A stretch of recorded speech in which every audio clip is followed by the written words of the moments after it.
नमस्कार दोस्तों, कैसे हैं आप? उम्मीद कर रहा हूँ अच्छे होंगे।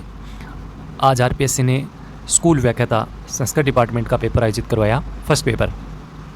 उस पेपर में आपके 15 प्रश्न प्रबंधन यानी मैनेजमेंट का जो पोर्शन रहता है उससे पूछे गए। इन 15 प्रश्नों के सटीक आंसर क्या है वो अपन इस वीडियो में देखेंगे। 75 प्रश्नों में आपके कितने प्रश्न सही हो रहे हैं आज वो आप कमेंट में साझा करेंगे। बाकी जिन्होंने पेपर नहीं दिया लेकिन आगामी फर्स्ट ग्रेड जो आ रही है उसकी तैयारी कर रहे हैं, तो आज का ये वीडियो आपके लिए एक टेस्ट से कम नहीं है।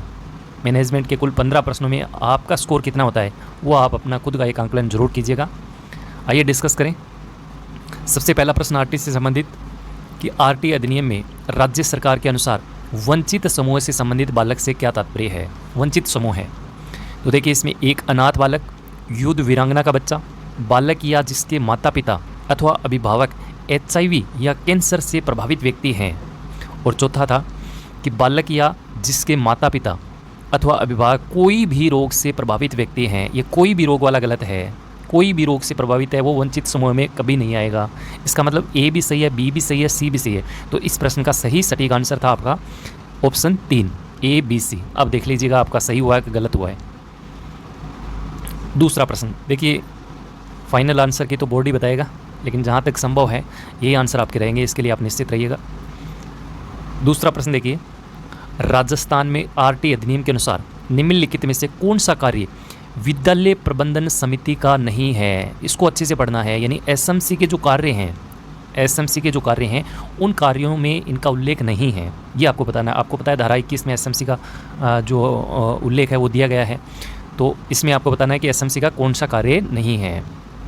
पहला है कि यह सुनिश्चित करना कि अध्यापक द्वारा धारा 24 के द्वारा या अधीन विनिर्दिष्ट अपने कर्तव्य का पालन करते हैं, सही बात है।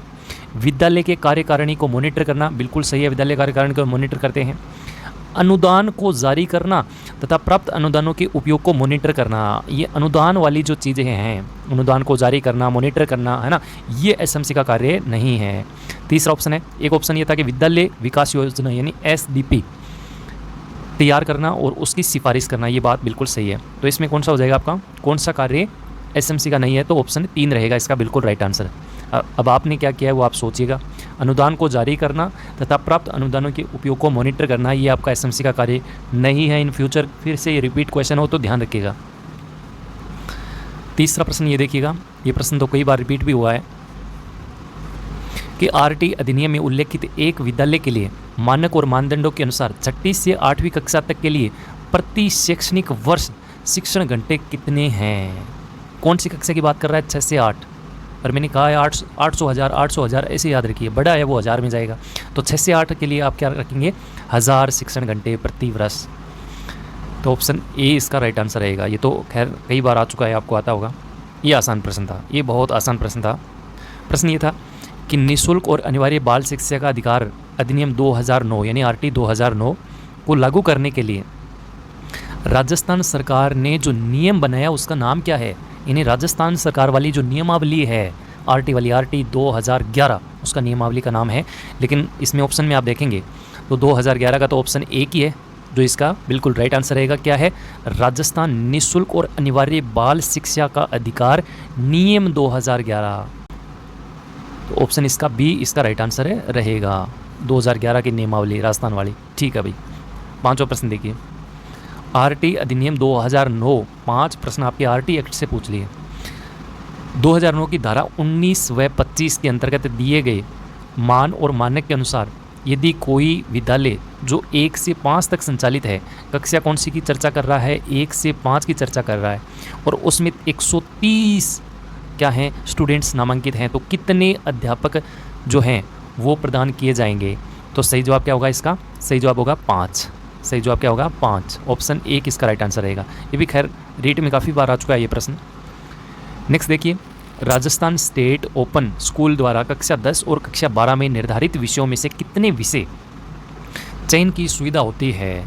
यहाँ ऐसे लिखता ना कि मिनिमम कितने विषय चयन की सुविधा होती है, तो बड़ा अच्छा शानदार प्रश्न बनता, लेकिन इसका सही जवाब ऑप्शन है B रहेगा 5। देखिए, अधिकतम का उल्लेख नहीं है। अधिकतम आप जितने चाहो, जैसे 10वीं 12वीं में कुल 38 विषयों की चर्चा होती है RSOS आपका जो स्टेट ओपन स्कूल है, लेकिन इसमें अधिकतम की कोई सीमा नहीं है। न्यूनतम आप कम से कम 5 तो आपको विषय जो हैं वो आप चयन करने ही होंगे।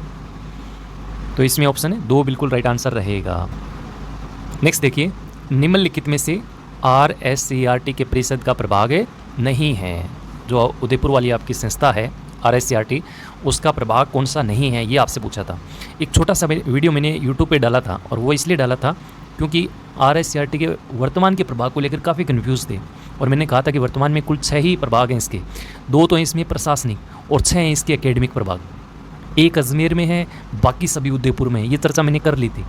तो इसमें सीधा ही पूछा कि इसका कौन सा प्रभाग नहीं है।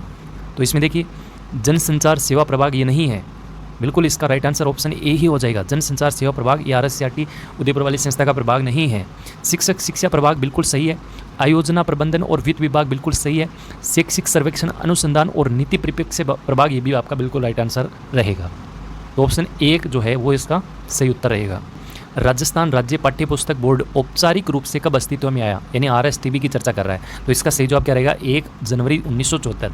देखिए, मैनेजमेंट मैंने यूट्यूब पे करवाया है, जितना करवाया है उससे क्वेश्चन आ रहे हैं, उससे बाहर नहीं जा रहा। बाकी ये प्रश्न बहुत ऊपर के प्रश्न हैं, इनको डेथ वाले प्रश्न हम नहीं कह सकते, और ऐसे ही प्रश्न आते हैं। फर्स्ट पेपर की आप चर्चा करें, मैनेजमेंट की चर्चा करें, तो ऐसे ही प्रश्न आते हैं। एक आध प्रश्न ऐसा होता है जो हमें एक टीम देता है, हमें एक सोचने पर विचार करता है कि प्रश्न यहाँ तक भी जा सकता है। 9वां प्रश्न देखिए, लुथर गुलिक द्वारा शिक्षा प्रशासन के लिए प्रदत्त पोस्ट गौरव जो सूत्र इन्होंने दिया था, उसमें डी का क्या अर्थ है, तो डी का डायरेक्शन यानी निर्देशन। ऑप्शन 1 इसका राइट आंसर रहेगा।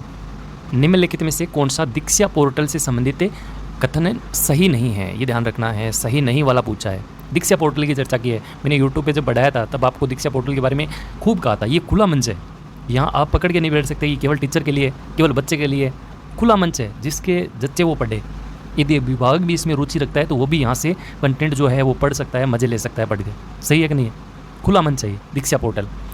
तो पहला ऑप्शन देखिए, इसमें एक पोर्टल के माध्यम से शिक्षक अपने विद्यार्थियों को ऑनलाइन शिक्षा दे सकते हैं, बिल्कुल सही जवाब है। दूसरा देखिए, इस पोर्टल का प्रयोग केवल अध्यापकों के द्वारा ही किया जाता है, ये वाला कथन बिल्कुल रोंग है। केवल अध्यापक तो आ ही नहीं सकता, इसका मतलब बी तो गलत है। ऑप्शन आप देखेंगे तो बी वाला कथन है गलत है, इसका मतलब ऑप्शन है 4 ही होगा इसमें, क्योंकि इसमें बी आ रहा है तो बी, ए तो बिल्कुल सही है ना, तो ऑप्शन है 4 होगा। तो आंसर तो आप इस एक विकल्प से ही ले सकते थे। राष्ट्रीय डिजिटल अवसंरचना कोष की NCERT पुस्तकों में दिए गए QR कोड को स्कैन करने के बाद ही एक्सेस किया जा सकता है, सही है। QR कोड के बारे में मैंने जिक्र किया था। इंटरनेट कनेक्टिविटी के बिना पाठ्य सामग्री संग्रहित एवं शेयर नहीं की जा सकती, गलत है। इसका मतलब बी और डी इसका गलत है। गलत वाला पूछा था तो ऑप्शन आपका रह जाएगा बी और डी। नेक्स्ट देखिए, समग्र शिक्षा योजना का उद्देश्य समान एवं समावेशी कक्षा वातावरण के साथ गुणवत्तापूर्ण शिक्षा सुनिश्चित करना है। यह उद्देश्य किस सतत विकास यानी SDG के अनुसार है, तो SDG 4 है। कई बार मैं इसकी चर्चा कर चुका हूँ, 17 अलग से इसमें डिसाइड किए हुए हैं, तो SDG 4। नेक्स्ट देखिए, एक नेता लोगों के मध्य कार्य का विभाजन करता है, बिल्कुल सही बात है। नेता का काम ही ये होता है कि लोगों के बीच जो कार्य है उसका बंटवारा करे। यह नेतृत्व कौन से कार्य के अंतर्गत आता है, ये मैनेजमेंट कर सकता है, मैनेजमेंट आता है तभी कर सकता है, या सहयोग।